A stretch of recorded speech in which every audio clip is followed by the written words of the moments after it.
of hydroponics farming technology. Ito po, ito yung hydroponics technology na sino po dito yung mga nakakaalam na sa gamit hydroponics? ngayon, pero matagal ng technology to, pero hindi lang masyadong alam ng mga kababayan natin. So, manood kayo para malaman nyo kung anong ibig sabihin ng hydroponics technology. Ano nga ba si hydroponics? So, kapag search natin siya sa Google, ito yung sasabihin niya. Si hydroponics ay from the Greek word na hydro, meaning water, and then yung ponos na meaning ay work. So basically, si hydroponics po ay yung way ng pagtatanim natin dito ay through water lang, hindi ginagamitan ng lupa. So, dahil kilala na natin sa hydroponics, si Future Fresh naman yung ipapakilala ko. So, yung aking ka-team nandito para i-present po sa inyo itong topic na to. So, sino nga ba si Future Fresh? So, makikita niyo po yung aming mga produce sa shelves ng ating supermarket, and then sa online po, meron din po kami doon. And actually po, si Future Fresh ay isa sa leading na hydroponic company sa buong Pilipinas. And kami din po yung pinaka-una sa vertical farming. And hindi po ito sa probinsya na farming. Nandito po kami sa Maynila.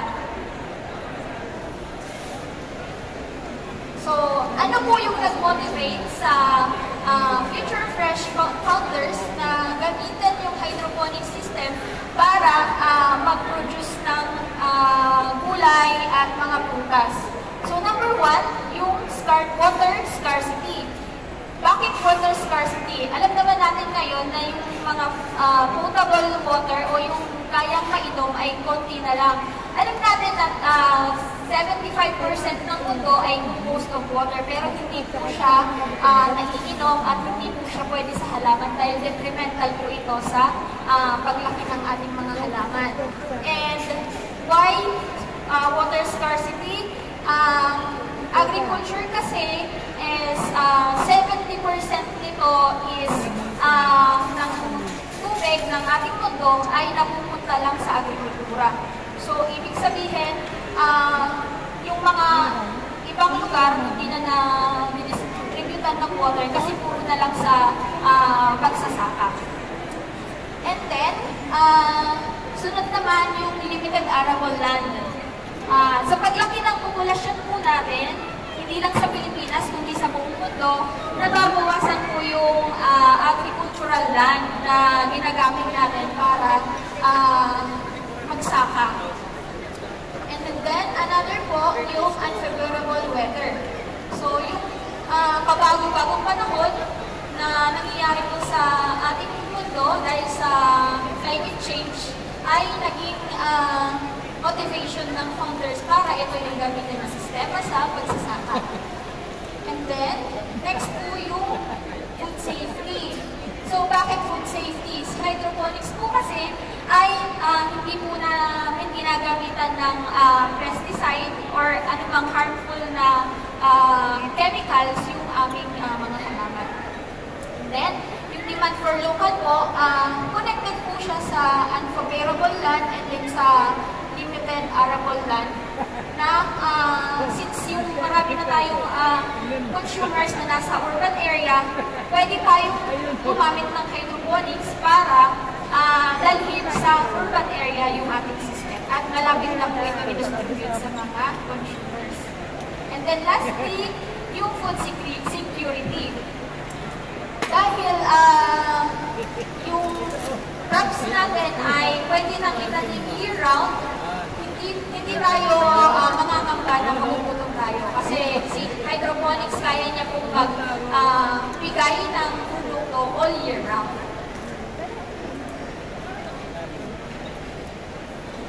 Then, next po, kung tatanungin naman natin yung mga consumers, bakit si hydroponics yung pinipili nila?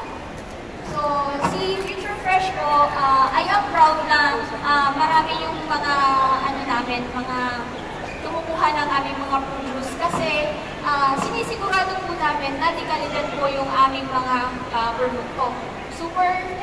Superior quality, tapos yung flavor niya, maihahambing niyo po talaga yung flavor niya compared sa mga outdoor farms and sa mga produce na tinatanim natin sa lupa. And then, cleaner nga, dahil hindi kami gumagamit ng pesticides. Tapos, fresher siya in terms of yung longer yung life niya, and then all year round nga, meron tayong produce. Hindi tayo magproblema na mawalan ng supply.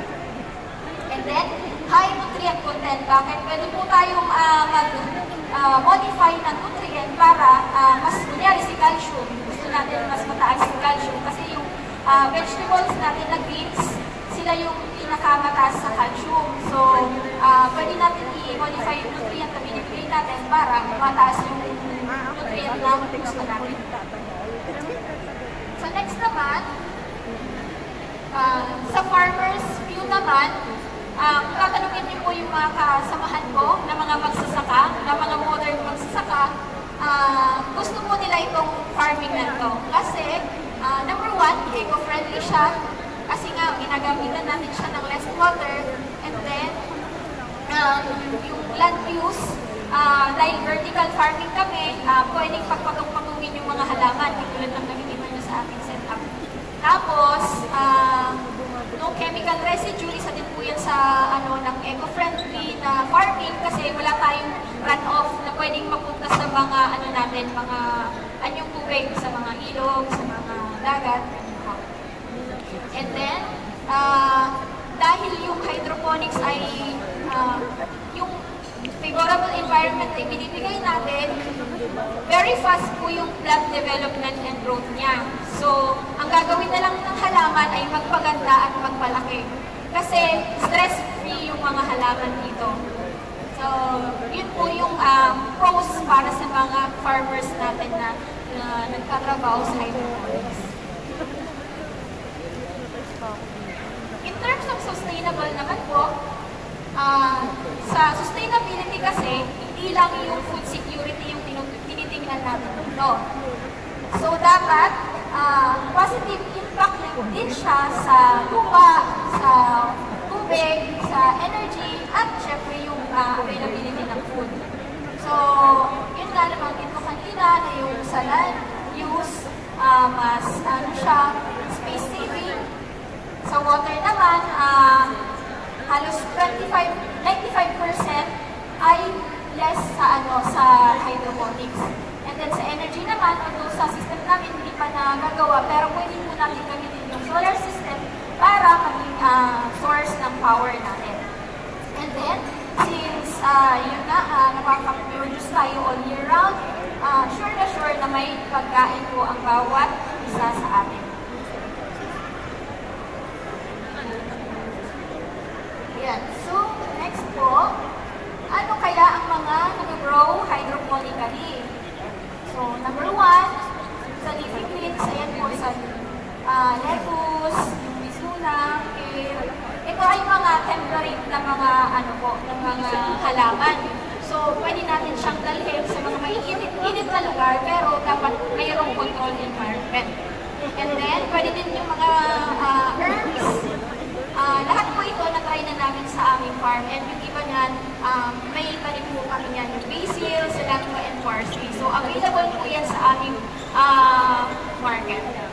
And then, next po yung fruits, yung strawberries, tomatoes, tsaka cucumbers, tsaka meron pa po yung bell peppers, so pwede po yan sa akin mix. And yung mga flowers, ganun din po. Actually, may mga flowers po na mga edible, pwede din siya sa ilong. And then, medicinal plants, same as herbs, meron din po yan. Tapos, may mga studies na din na yung mga vegetables, like yung potato, ay meron na din sa hydroponics. So, yun po, yung mga pwede din po din natin. So, kung compare naman natin si hydroponics sa organic, masasabi ko po na si hydroponic ay beyond organic siya. So, sa paggamit ng soil, si hydroponic ay walang soil, si organic ay tinatanim natin sa mga lugar na hindi ginagamitan ng pesticide na synthetic. Tapos sa nutrient distribution, tsaka health nutrition, nabanggit ko kanina na pwede natin modify yung mga nutrients na binibigay natin para mas nutritious sa hydroponic. Si organic naman, ang concern lang dito is yung very laborious na paggawa ng mga concoction para supply yung nutrient na meron si organic.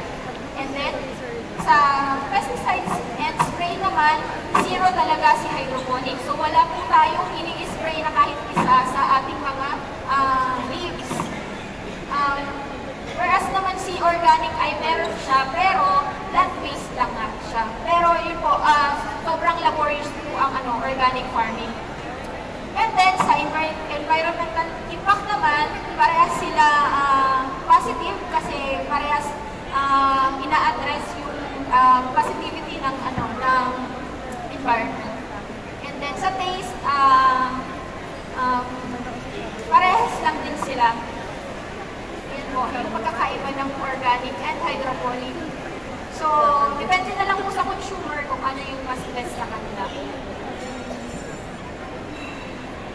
So, comparing naman po yung pag-grow ng ating crops sa hydroponics, makikita niyo po sa left side, ay right side yung tomato crops, yung hydroponically grown, kakaunti yung roots.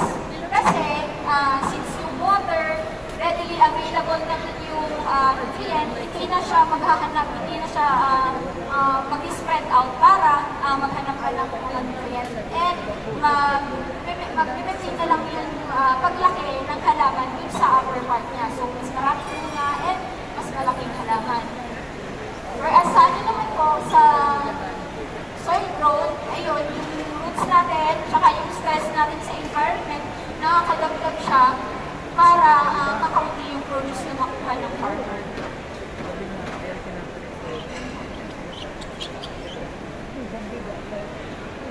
And sa hydroponics po, hindi po lahat ay maganda yung quality. So, sa mga outdoor farms na ginagamitan din ng hydroponics, sa ibang farm, ganito po yung mga nangyayari na kakaroon ng bulking kasi nga iba-iba yung panahon, yung iba dyan, yung light niya, hindi nakukuha yung tama.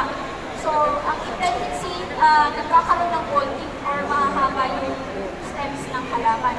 Pero may mga consumers po na kasi hindi nila si bulking kasi akala nila mas malaki, mas mahaba siya, and maraming stems. Pero ang hindi nila alam na mas maganda yung hindi bolted kasi lahat ng dahon is edible and konti lang yung wastage.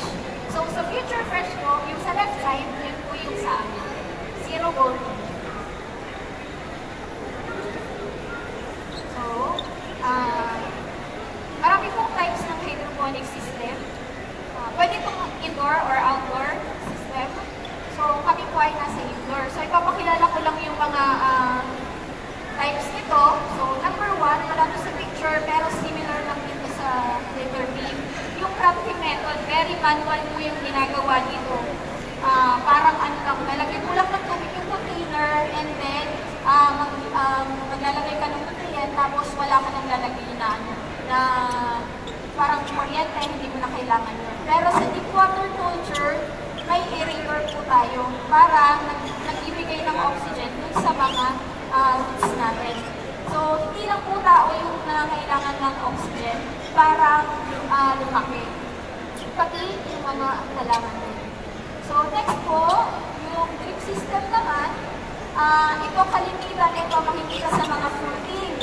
Sa tomatoes, bell peppers, mga aubergines, yung malalaking talong, yan po yung sa drip system. Kasi pag binuhos mo lang ng mabilis yung isang balde ng tubig, hindi niya i-absorb. So, dito sa drip, patak-patak lang yung paglalagay ng tubig dun sa halaman. Kaya, mas efficient po ito. And then next, yung aeroponics, kung saan meron dito yung sample, yung sa potato farming na ginagawa nila. So, pwede siya. And ini-spray lang sa root system yung nutrient solutions and water. Next is yung NFP. Similar lang din sa if and flow. Ang difference lang din is yung aerator na meron sa NFP. Si if flow naman, ang nagiging source ng oxygen niya ay yung continuous na pag-ikot ng tubig. And then lastly, si aquaponics po.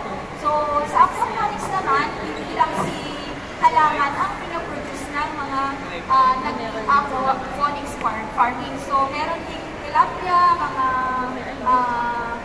dito, yun yung mga ginagamit nila. So, yung waste na nilalabas ng mga fishes, yun yung parang nagsisilbing nitrogen source ng ating halaman.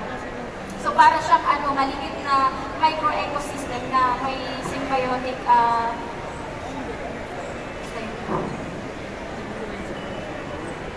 So, ano ba ma'am, pwede ba namin gawin yan sa aming mga tahanan, ang hydroponics? So, pwede po. Basta meron po tayo yung mga basic needs ng hydroponics, like yung watertight container, pwede po yung styrobox. So, marami po mga lettuce growers na styrobox yung ginagamit. Tapos, yung plant holder or yung net pot, isa na lang po yan, siya po yung mag-hold ng medium na ginagamit sa mixo system na to. And then, yung nutrient solution. Ang nutrient solution po, pwede kayong magtimpla ng sarili nyo gamit yung mga elements na nabibili natin sa shops ng fertilizer, or pwede po kayo na bumili ng ready-made sa mga kumpanya na gumagawa ng nutrient solution. Another one is yung grow medium. So, yung grow medium, sample nito is yung coco peat. So, meron ding rock wool, merong peat moss, pero be careful lang sa paggamit ng grow medium na ano-ano kasi hindi lahat applicable sa halaman kasi merong mga medium na toxic po sa halaman. And dapat sterilize yung gagamitin natin. And then yung plants, syempre, kailangan natin yun, yung seeds. Tapos lastly, ang pinaka-importante sa pag-produce ng mga halaman is yung light source. So, pwede po tayong gumamit ng artificial lights, katulad ng nakikita natin dito. And then, yung sa sunlight. Pwede natin ilagay sa loob ng bahay, pero dapat meron siyang area na nasisinagan ng araw. So, yun po yung mga challenge naman na haharapin natin kapag nag-home hydroponics tayo. So, hindi lang natin dapat pabayaan na mag-grow siya dyan. Pagkatanim nyo, lalagay nyo na sa isang area. Kailangan nyo pa rin po siyang bantayan kasi pwedeng magkulang na yung water sa container or kulang na yung sunlight na nakukuha niya. So, hindi magiging maganda yung produce na makukuha nyo. Kung hindi kaya sa homes, pwede naman po bumili na lang sa amin ng aming mga produce. So, yun po. So, next po yung demonstration ng ating setup sa farm. So, ito po ay incomplete setup. Parang ano lang po, sample lang. So, dito, Miss, pwede lumapit. Lumapit ha, pwede. Nag-start kami sa pag-prepare ng mga gagamitin. Una yung coco peat, tsaka CRH, na magsiserve as grow medium po natin. So, yung itong grow medium na to, dapat sterilized, dapat buffered para yung nutrient na makukuha ng halaman ay hindi niya i-absorb. Yung hindi siya yung nandun lang sa tubig. Kasi minsan kapag hindi maganda yung grow medium, niluluwanan ng halaman yung nutrient natin. Next is yung seeds. So, yung pagka-prepare natin ng coconut sa carbonized rice, nilalagay natin yan sa net pots. Ito po yung net pots. Tapos ito yung may laman na medium. Tapos, lalagay na natin dyan yung seeds. And then, after 8 days, nung nag-sow tayo, ito na yung magiging itsura ng mga halaman natin. Mga lettuce ito. Tapos, after 18 days, nung nag-sow tayo, ito na siya. And then, 25 days. So, ito na po yung ready for transplant. 25 days old. And then, sa production rank naman po, ito po yung 20 days old from transplant. So, bale, 45 days old na siya. So, ang timbang po nito ay nag-range sa 120 to 150 sa ganong edad ng halaman. So, hindi lang lettuce yung tinatanim namin sa farm. Meron kami mga herbs. So, tulad nito, ito po ay baby basil. So, ginogrow din namin siya sa production rank na ganito yung itsura. So, complete system po ito. Merong mga... So, nakita nyo po kanina yung merong 8 days, may 20 days, may 25 days ang mga stages ng hydroponics plants natin, ano? So, hindi na po kailangan pumunta ka pa sa bukid para magtanim. You can use the hydroponics technology na pinapakita o in-explain ni girl. Pwede sa loob ng halaman para makatipid tayo pagdating sa gulay, lalo na mga lettuce, kamatis, ganyan. Kailangan natin ng light para ma-supply yung needs ng halaman na parang nasa sunlight. Tapos, syempre, yung nutrient. So, from here, tinitimplang po natin siya into a liquid solution na kayang i-absorb ng halaman. So, hindi po pwedeng concentrated kasi mabablock niya po yung root system ng halaman. So, kailangan unaw-unaw. Kung makikita niyo po, clear po siya. Ito po ay concentrated and then kukuha lang ng kaunti tapos ilalagay sa tangke para maging solution siya.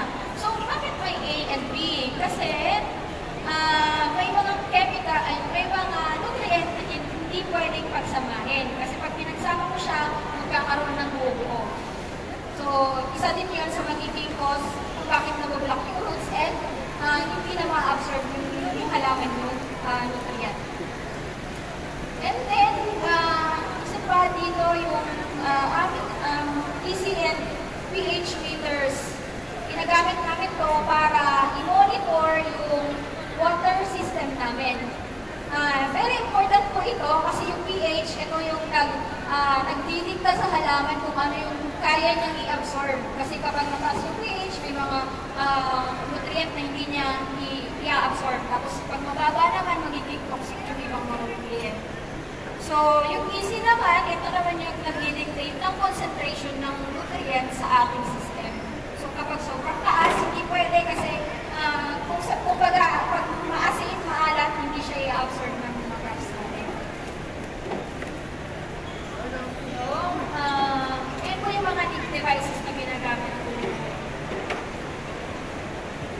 Yun, that's all po sa hydroponic growing. Okay, so nakita nyo na mga kapatid kung anong klaseng technology ang hydroponics, no? Isang magandang paraan sa pagtatanim ng mga gulay sa loob ng halaman o sa mga urban area, no? Hindi na kailangan pumunta sa mga rural areas para magtanim ng mga gulay. Okay? Okay, so siguro hanggang dito na lang. Ito isang malusog na vlog nahatid ng Future Press, no? Yung number 1 producer ng hydroponics plants o hydroponics technology sa buong Pilipinas. So kung kayo ay nasa mga malls, hanapin nyo ang Future Press na brand na nagbebenta o naglalagay ng mga halama o gulay sa loob ng malls, no? Future Press, yung mga lettuce, yung mga kamatis at iba pa. So hanggang dito na lang, no? Sa Travel 369, ito si King Prince. Isang malusog na episode. Maraming salamat po. God bless us all. To God be the glory. God is good.